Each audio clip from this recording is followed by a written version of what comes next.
What's up, y'all? It's your boy Michael back at it again.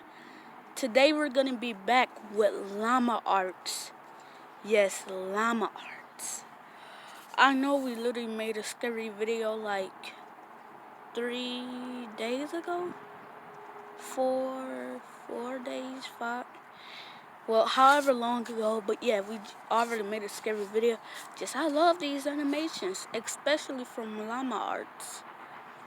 Make sure y'all go subscribe to Llama Arts. Y'all can't forget about Alter. Alter makes some stuff. If y'all want to see me react to Alter too, Alter, leave a like on this video. And now we gonna start this bad boy.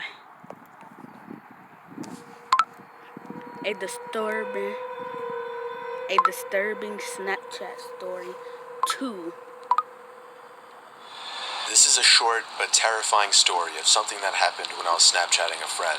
Okay. I'm pretty young, I'm only 13, still in middle school. A girl I really liked had just recently started snapping me selfie pictures.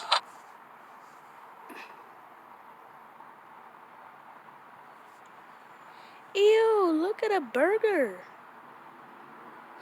Why's the burger green? Got the bar. And we started messaging each other for a few nights. One night when I was watching TV, she sent me a snap of herself laying in her bed without a caption. Okay. I sent a message saying, "What's up?" She sent another identical picture, this time with a caption saying, "Not much, you?" She set the timer to 10 seconds, so it gave me plenty of time to analyze the picture, including her bedroom in the background, and the dark outline of a person standing by her window. I quickly sent a response message, saying, "Is that your brother by the window?" She sent another identical snap, this time captioned, "What do you mean?" In this picture, the figure at the window was closer, and I could see a hand pressed up against the glass. I closed the snap before the timer even ran out so I could tell her quicker. I said, "There's somebody at your window, turn around." She opened my snap almost immediately, and then I didn't hear from her again on the app. I grew more and more worried as the minutes passed. I texted her a few times to no avail. I tried calling her a few times to no avail as well. I didn't know her house phone number, otherwise I would have called her parents. It wasn't until midnight when I was already laying in bed that she finally texted me back. She explained the whole situation. As soon as she looked at her window and saw the person standing there, she screamed, and that caused the person, who turned out to be a 20-something-year-old man, to open the window and jump into the room. From there, she ran to her parents' room and woke her dad, who went to her room to find nothing but an open window. It wasn't exactly a personal story of mine, but it freaks me out nonetheless, knowing that the only thing that saved my friend from whatever could have happened was the fact that I was able to see the window through her selfies, unbeknownst to the creeper at her window. Ooh. See, that's a lesson for you. Lock your doors and your windows. The bathroom stall. Animation number 2. This is scary. So this happened a few months ago. I'm 26. I was at JFK Airport in New York with 5 friends. All of us were about to fly down to Florida to spend the week in a beach house. We had a few more minutes to kill in the airport before we would board our flight, and I really had to go to the bathroom all of a sudden. I was baffled to see a line out the door for the bathroom. I noticed a janitor walking by, so I asked her if there was another bathroom nearby that wouldn't be so crowded. She laughed and told me she shouldn't really be telling people, but there was another bathroom past the door she was pointing at, down a narrow flight of stairs and to the left. I thanked her because she was extremely nice and followed the direction she gave me. Sure enough, behind that door that no one would think to open was a small stairway that led down to a really poorly lit, skinny hallway. Oh, see? It was so narrow that if 2 people were to pass by each other, one person would have to stand against the wall to make room. I found the bathroom right away. The door was extremely heavy and hard to push. Also, the lights were on inside of the bathroom, and it was filthy in there. It was evident that nobody ever really came in there to clean. Now, this is a little embarrassing to mention, but when I go to the bathroom in public places, I always try to make sure nobody else is around to possibly hear me going. So after checking the stall to see that it was unoccupied, I went back into the hallway for a second to take a look down both directions. To the left, there was somebody standing at the end of the hall, in a dark, unlit section of the hallway. It was a disturbing sight to see the least. All I could do was awkwardly pull my head back into the bathroom and try to pretend we didn't see each other.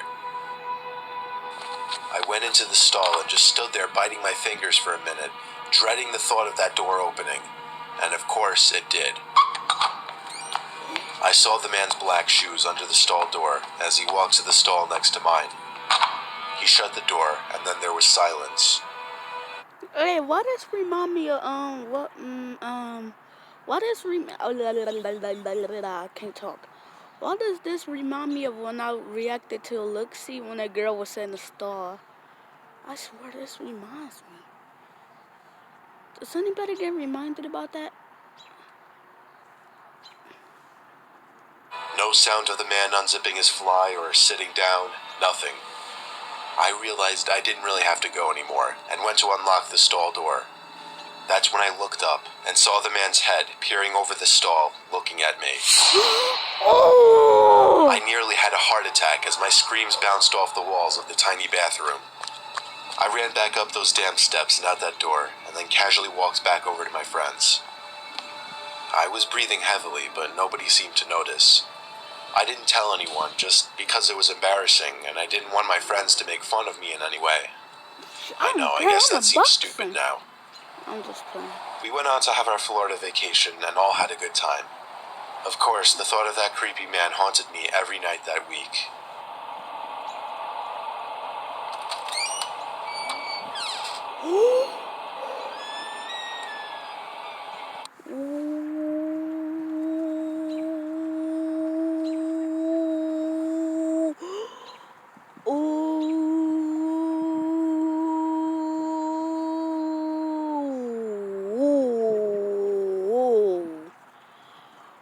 Whoa, what y'all write that on?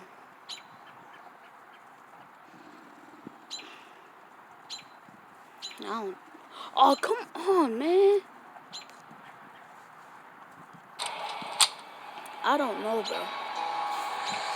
I'll rate that on a 6. 6.5. Scary to pool horror stories.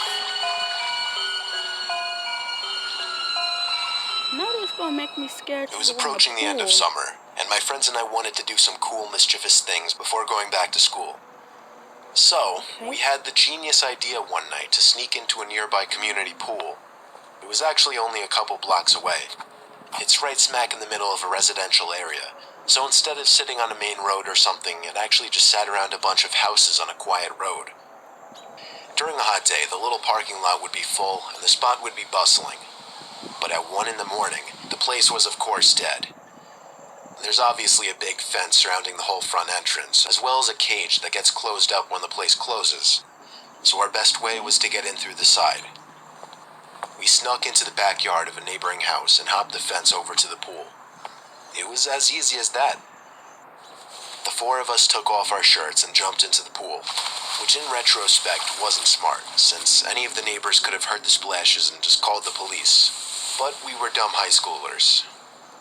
It was very, very dark within that whole enclosing. Of course. This pool had no lights, which is why it closed at sunset.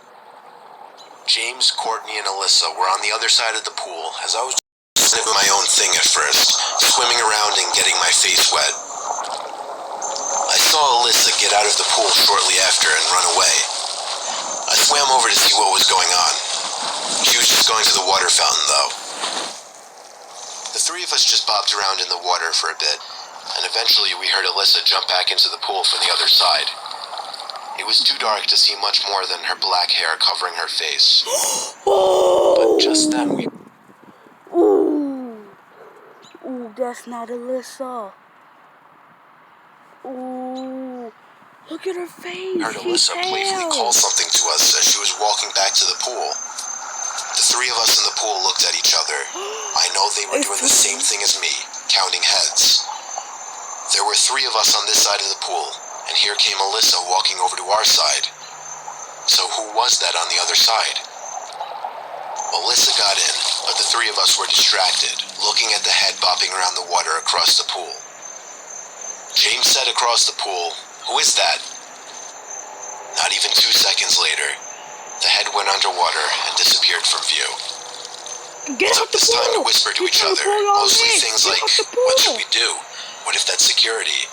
And should we run?" Suddenly I felt something grab my leg with force and tried pulling me down into the water. I kicked, splashed, and yelled for help. James came over to pull me out of the pool, while the girls were already running for it, screaming. It wasn't until I got to the stairs of the pool that the grip on my leg was released and I was free. We hopped the same fence we climbed over to get in and ran all the way back to Alyssa's house. I was convinced that whoever that was a security guard. That is, until they literally tried to pull me under the water. You don't know what to think.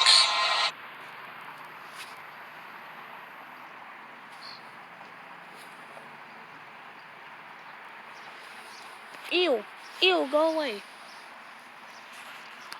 Sorry about that, y'all. It was another jumping spider crawling on me. What? There are a few possibilities. Maybe it was just another kid messing with us. Maybe it was a security guard who went way too far. Or, most likely, it was a dangerous person who had ill intent.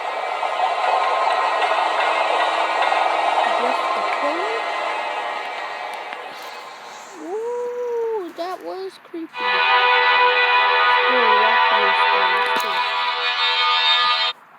I had a whole bunch of lockdowns in my school. Believe it or not. So many lockdowns. Ooh. But now, the thing that will creep, don't lie.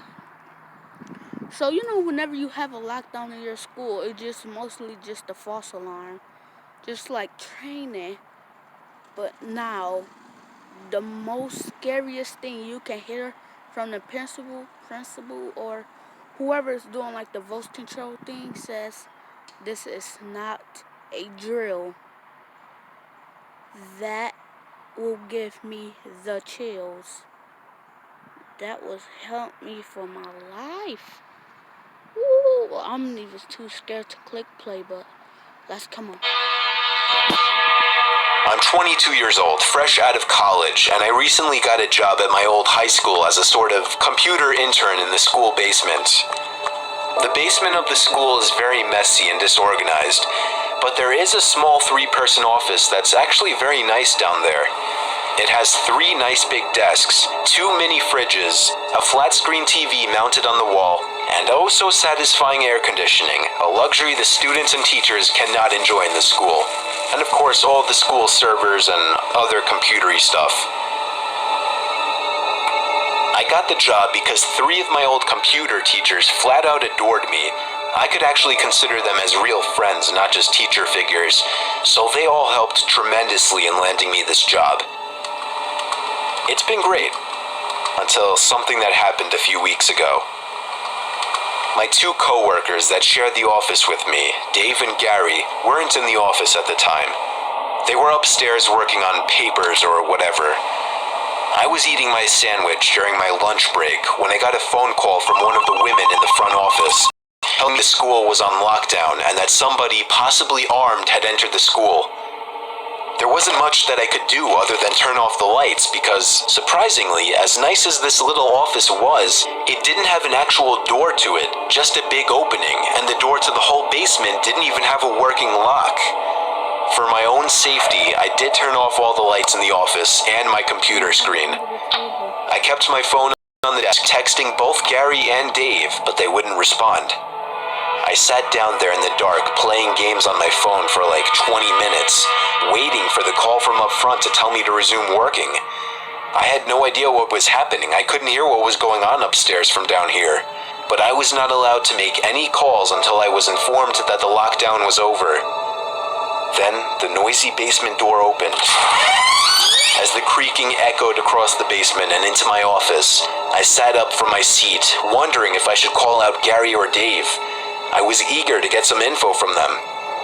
Someone then came running down the stairs, and their footsteps were approaching my office. I pushed away my chair and crawled under my desk. Somebody entered the office but did not turn on the lights. There was just silence. I can't. Hold on, y'all.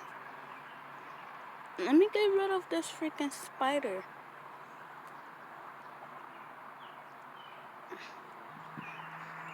Alright, just got rid of it. Let's get back into it. Can't even describe the fear I was experiencing. I felt like if I made one sudden noise, I'd be a dead man. True. Suddenly, my phone dinged as I got a text message. I felt my entire world shrivel up and die at that one moment as I clenched my teeth in fear. Footsteps suddenly moved closer to me until I finally dove out from under the desk in capitulation, begging whoever it was not to kill me. And just then, someone grabbed my arm and pulled me up. It was some guy in a red plaid button-up, jeans, and a reddish-black cap. He told me, "It's okay, I'm just down here hiding with you." "What's going on up there?" I whispered to him. He kind of ignored my question and asked me if there's an exit down here. I told him, "Yeah, around that way." Before he could do anything else, I asked him, "Who are you?" There was a brief moment of silence before he started explaining he was coming in to pick up his son when a teacher told him to hide. After his explanation, I checked my phone. He lying. Bro. If I saw him, you already know what I would have did. I would have tackled him. I would have tackled him down. And once I tackle him down, I'm dipping. I'm gonna run for my life, bro. You put your whole life in risk. Tackle him to the ground and run upstairs and get out the building and dip. And saw the text I received was from Dave. It said, "Dude, this is fucking crazy. Some guy with a gun shot Mr. Buckley. He's wearing a red shirt and a hat. Whatever you do, don't come upstairs." I was about to reread that text out loud to the man until I realized. I looked up and felt my stomach sink. The man seemed to catch on to my suspicious stare. Panicking, all I could think to do was to run for the upstairs.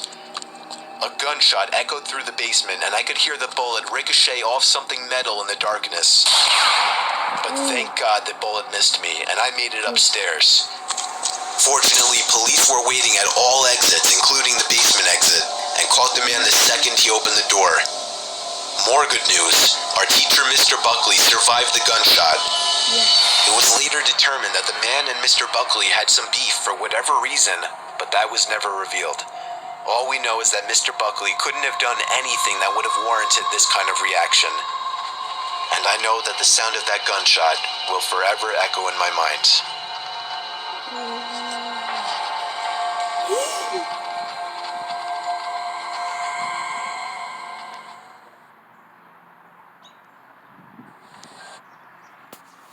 Ooh, that one was scary. Alright, y'all. Our last one for the day. A Christmas in the forest.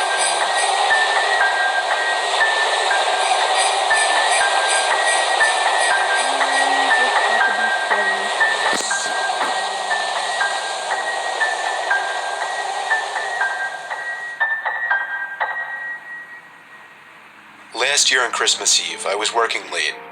I'm 23. I work in New York City and commute home every day on the train. Since I'm one of the younger ones in the office, I got stuck with one of the worst shifts, so I wasn't able to get home until 5 o'clock. My family had already left a whole hour earlier to go to my cousin's house, so I had to drive alone.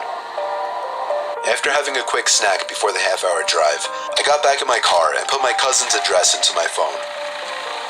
Halfway through the drive, it started snowing. I got to my cousin's house around 6 o'clock. It was snowing heavily by this point, and I just made it in time to catch everyone starting dinner. I brought all of my gifts inside and cheerfully said hey to everyone. I stayed until around 11 o'clock. The rest of my family left a little sooner. I stayed an extra half hour or so just to hang out before leaving myself. By the time I was leaving, the ground had accumulated at least 2 feet of snow, and it wasn't even done snowing. The drive home was nightmarish. The roads were hardly even plowed, and I had to drive under 20 miles per hour on most roads. The roads were completely dead at this point, though, most likely because everyone was smart enough to go home before the snow accumulated. Eventually, I turned onto a main road that I'm sure would usually be bustling, but at 11:15 on Christmas Eve night, there wasn't a single car or a single light from a store. It was a ghost town. But then I did notice the flashing taillights of one car. It was parked on the side of the road, and the smoke seeping out from its exhaust with the taillights giving it a red tint. As I got closer, I realized there was somebody next to the car waving their hand in the air. I assumed something was wrong and they needed help. So, me being the good Samaritan I am, I pulled up behind the car. When I opened my door, the guy approached me immediately, barely even giving me time to step out. He was an average-sized man, probably 5'10", 180 pounds. He spoke in a very demanding voice, asking me if I know anything about fixing an engine. I told him I didn't know much about cars. The guy responded very quickly to everything I said. He told me it's fine. He went inside of his car for a second, came back out and told me to just wait by the trunk for a second. No. I had no idea what he wanted me to do. No. I was really confused. He walked over to the front of his car, and I heard him open the hood. I couldn't see anything he was doing since the trunk was blocking my view, and the loud wind of the snowstorm overpowered any small noises he might have been making. I put my hand on the back of the car and leaned my body in anticipation, when suddenly I heard 3 or 4 quick and aggressive footsteps in the snow behind me before I was pushed into the trunk. The man tried to close the trunk on me, but I kicked my feet up in resistance and held it up. I was able to overpower him and kick the trunk open completely. As I took advantage of the few seconds I had to get out of the trunk, I took out my keys. He tried to grab me now, and I dug my house key right into his neck. He fell to his knees and his scream echoed down the deserted street. I was in my car and halfway down the road before he could even get up from his knees. A little further down, I called 911 and reported the guy. I came back in 10 minutes to find blue and red lights illuminating the windows of the deserted stores. The police held him until the ambulance arrived for him. I watched the whole thing, and nothing ever felt better in my life. I got home safely half an hour later and told my family everything. I was still very shaken that Christmas, and this remains possibly the most horrific thing I've ever experienced.